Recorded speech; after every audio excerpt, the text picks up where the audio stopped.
حضرت عیسیٰ علیہ السلام کے حواریوں نے یہ عرض کیا کہ اے عیسیٰ بن مریم، کیا آپ کا رب یہ کر سکتا ہے کہ وہ آسمان سے ہمارے پاس ایک دسترخوان اتار دے؟ تو حضرت عیسیٰ علیہ السلام نے فرمایا کہ اس طرح کی نشانیاں طلب کرنے سے اگر تم لوگ مومن ہو تو خدا سے ڈرو۔ یہ سن کر حواریوں نے کہا کہ ہم نشانی طلب کرنے کے لیے یہ سوال نہیں کر رہے ہیں، بلکہ ہمارا مقصد یہ ہے کہ ہم شکم سیر ہو کر خوب کھائیں اور ہم کو اچھی طرح آپ کی صداقت کا علم ہو جائے تاکہ ہمارے دلوں کو قرار آ جائے اور ہم اس بات کے گواہ بن جائیں تاکہ بنی اسرائیل کو ہماری شہادت سے یقین اور اطمینان کلی حاصل ہو جائے اور مومنین کا یقین اور بڑھ جائے اور کفار ایمان لائیں۔ حواریوں کی اس درخواست پر حضرت عیسیٰ علیہ السلام نے بارگاہ خداوندی میں اس طرح دعا مانگی: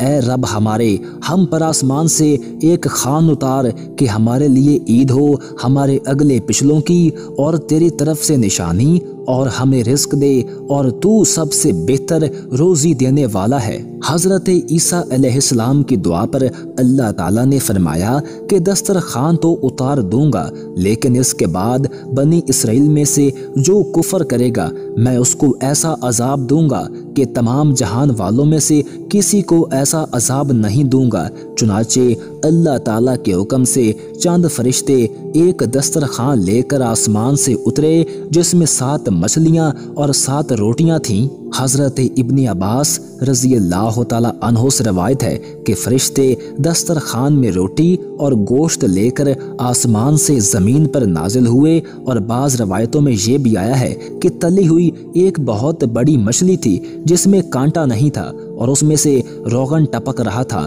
اور اس کے سر کے پاس نمک اور دم کے پاس سرکہ تھا، اور اس کے ارد گرد قسم قسم کی سبزیاں تھیں اور 5 روٹیاں تھیں، ایک روٹی کے اوپر روغن زیتون، دوسری پر شہد، تیسری پر گھی، چوتھی پر پنیر، 5ویں پر گوشت کی بوٹیاں تھیں۔ دسترخوان کے ان سامانوں کو دیکھ کر حضرت عیسیٰ علیہ السلام کے ایک حواری شمعون نے کہا، جو تمام حواریوں کا سردار تھا، کہ اے روح اللہ، یہ دسترخوان دنیا کے کھانوں میں سے ہے یا آخرت کے؟ تو آپ نے فرمایا کہ یہ نہ تو دنیا کے کھانوں میں سے ہے نہ آخرت کے، بلکہ اللہ تعالیٰ نے اپنی قدرت کاملہ سے تمہارے لیے اس کھانے کو ابھی ابھی ایجاد فرما کر بھیجا ہے۔ پھر حضرت عیسیٰ علیہ السلام نے بنی اسرائیل کو حکم دیا کہ خوب شکم سیر ہو کر کھاؤ، اور خبردار اس میں کسی قسم کی خیانت نہ کرنا، اور کل کے لیے ذخیرہ بنا کر نہ رکھنا، مگر بنی اسرائیل نے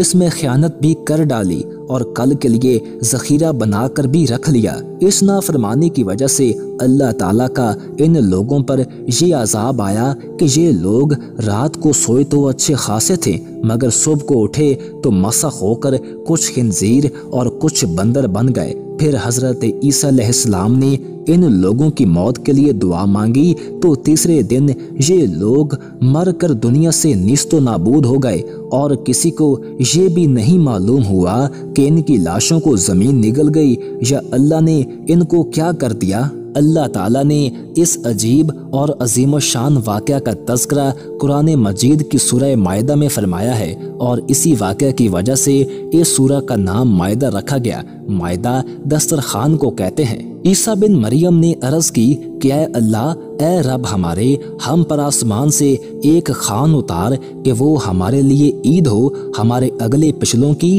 اور تیری طرف سے نشانی، اور ہمیں رزق دے، اور تو سب سے بہتر روزی دینے والا ہے۔ اللہ تعالیٰ نے فرمایا کہ میں اسے تم پر اتارتا ہوں، پھر اب جو تم میں کفر کرے گا تو بے شک میں اسے وہ عذاب دوں گا کہ سارے جہان میں کسی پر نہ کروں گا۔ واقعہ مذکور سے بہت سی عبرتیں اور نصیحتیں ملتی ہیں، جن میں سے یہ 2 سبق تو بہت ہی واضح ہیں۔ حضرات انبیاء علیہ السلام کی مخالفت اور نافرمانی کتنا خوفناک جرم عظیم ہے۔ دیکھ لو کہ بنی اسرائیل نے جب اپنے نبی علیہ السلام کی مخالفت و نافرمانی کرتے ہوئے آسمانی دسترخوان میں خیانت کی اور کل کے لیے ذخیرہ بنا کر رکھ لیا، تو عذاب الہی نے ان کو خنزیر بندر بنا کر رکھ دیا۔ جو لوگ اللہ اور اس کے رسول کی امانتوں میں خیانت کرتے ہیں انہیں اس ہولناک عذاب سے عبرت حاصل کرنی چاہیے اور توبہ کر لینی چاہیے۔ عذاب الہی نے